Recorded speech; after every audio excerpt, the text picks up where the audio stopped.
నిత్య పూజలివివు నేరిచినను ప్రత్యక్షమైనట్టి పరమాత్మునికి నిత్య పూజలివివు.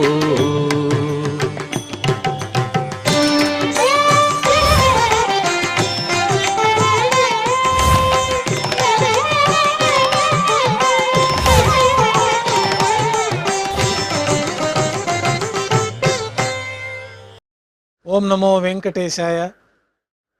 ఈరోజు మంగళవారము, శ్రీ క్రోధినామ సంవత్సరము, దక్షిణాయనము, భాద్రపద మాసము, కృష్ణపక్షము, సప్తమి తిథి, మురిసిరా నక్షత్రము, సెప్టెంబర్ 24, 2024.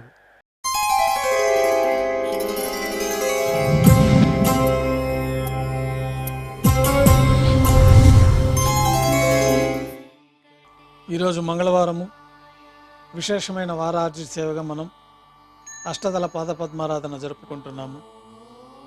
ఆధ్యాత్మిక ఆరాధన కార్యక్రమంలో భాగంగా స్వామివారికి నిర్వహించబడే అష్టోత్తర శతనామార్చన ప్రతిరోజు ఏకాంతముగా తులసి దళములతో నిర్వహించబడుతుంది.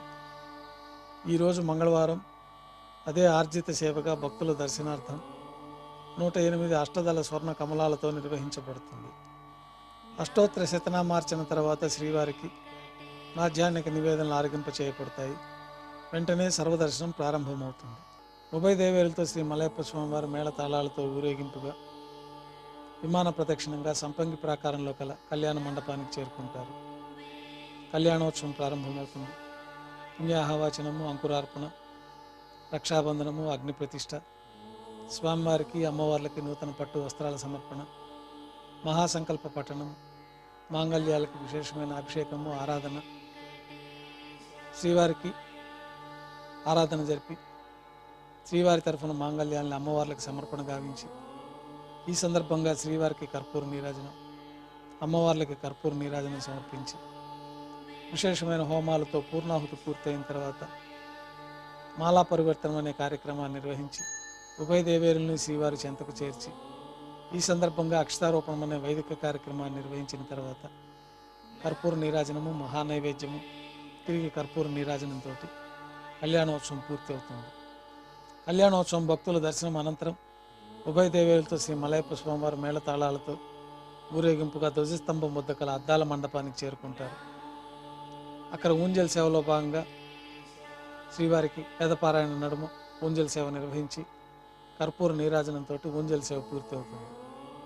ఉభయ దేవేరులతో శ్రీ మలయప్ప స్వామివారు బంగారు తిరిచిపోయిన వేంచేసి మేళతాళాలతో ఆలయం వెలుపల కల వైభవోత్సవ మండపానికి చేరుకుంటారు. ఆర్జిత బ్రహ్మోత్సవంలో భాగంగా బంగారు గరుడ వాహనం పైన శ్రీ మలయప్ప స్వామివారు వేంచేస్తారు. కర్పూర నీరాజనంతో గరుడ వాహన సేవ పూర్తి అవుతుంది. బంగారు హనుమంత వాహనం పైన శ్రీ మలయప్ప స్వామివారు వేంచేస్తారు. కర్పూర నీరాజనంతో హనుమంత వాహన సేవ పూర్తి అవుతుంది. పెద్ద శేష వాహనం పైన శ్రీ మలయప్ప స్వామివారు వేంచేస్తారు. కర్పూర నీరాజన సమర్పణతోటి పెద్ద శేష వాహన సేవ పూర్తి అవుతుంది. బంగారు తిరిచిపోయిన శ్రీ మలయప్ప స్వామివారు వేంచేసిన తర్వాత ఉభయ దేవేరులతో కలిపి శ్రీ మలయప్ప స్వామివారికి కర్పూర నీరాజనాన్ని సమర్పించి ఆర్జిత బ్రహ్మోత్సవం పూర్తి అవుతుంది. సాయం సంధ్య వేళలో 1000 దీపాలతో అలంకరించబడి ఉన్న సహస్ర దీపాలంకరణ సేవ మండపానికి ఉభయ దేవేరులతో శ్రీ మలయప్ప స్వామివారు చేరుకుంటారు. వేదం, గానం, నాదం నడుమ సహస్ర దీపాలంకరణ సేవ నిర్వహించి నక్షత్ర నీరాజనము, కర్పూర నీరాజన సమర్పణతోటి సహస్ర దీపాలంకరణ సేవ పూర్తి అవుతుంది. ఉభయ దేవేరులతో శ్రీ మలయప్ప స్వామివారు 4 తిరువీధుల ఉత్సవం జరుపుకున్న భక్తులను అనుగ్రహించి ఆలయంలోకి చేరుకుంటారు. ఆలయంలో నైవేద్యం పూర్తయిన తర్వాత గర్భాలయంలో వేంచేస్తారు. వెంటనే రాత్రి తోమాల సేవ ప్రారంభమవుతుంది. ఉదయం సమర్పించిన పుష్పమాలికలన్నీ సల్లింపు చేసుకుని గర్భాలయాన్ని శుద్ధి చేసి బంగారు పంచపాత్రలో శుద్ధ తోయాన్ని నింపుకొని శ్రీ వైకానస భగవత్ శాస్త్రోక్తమైన విధానంలో మూలమూర్తికి, ఉత్సవమూర్తులకు ఉపచారాలు సమర్పించి కొత్త పుష్పమాలికలతోటి మూలమూర్తికి, ఉత్సవమూర్తులకు అలంకరణ జరిపి చతుర్వేద మంత్రాలతో మంత్రపుష్పాన్ని సమర్పించి నక్షత్ర నీరాజనము, కర్పూర నీరాజనంతో రాత్రి తోమాల సేవ పూర్తి అవుతుంది. తులసి దళములతో అష్టోత్తర శతనామాలతో అర్చన నిర్వహించిన తర్వాత రాత్రి నైవేద్యంలో భాగంగా అన్నప్రసాదాలు, పన్యారాలు, దోశ, ఘంటానాదం మధ్య శ్రీవారికి నైవేద్యంగా సమర్పించి తిరువిసిన నైవేద్యం పూర్తయిన తర్వాత భక్తులని సర్వదర్శనానికి అనుమతిస్తారు. కొద్ది విరామం తర్వాత ఏకాంత సేవలో భాగంగా రాత్రి సమర్పించిన పుష్పమాలికలన్నీ సల్లింపు చేసుకొని గర్భాలయాన్ని శుద్ధి చేసుకొని బంగారు పట్టు పాన్పుపైన కౌతుక బేరమైన శ్రీ భోగ శ్రీనివాసమూర్తి వారిని వేంచేపు చేసుకొని ఏకాంత సేవలో భాగంగా బ్రహ్మ తిరువారాధన కోసమై బంగారు పంచపాత్రలో శుద్ధ తోయాన్ని నింపి శ్రీ భోగ శ్రీనివాసమూర్తికి ఏకాంత సేవలో భాగంగా దారోష్ణమైన గోక్షీరము, జీడిపప్పు, ద్రాక్ష, కలకండ కలిపిన మిశ్రమం, పండ్లు నైవేద్యంగా సమర్పించి కర్పూర నీరాజనంతో ఏకాంత సేవ పూర్తి అవుతుంది. ఓం నమో వెంకటేశాయ.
Oh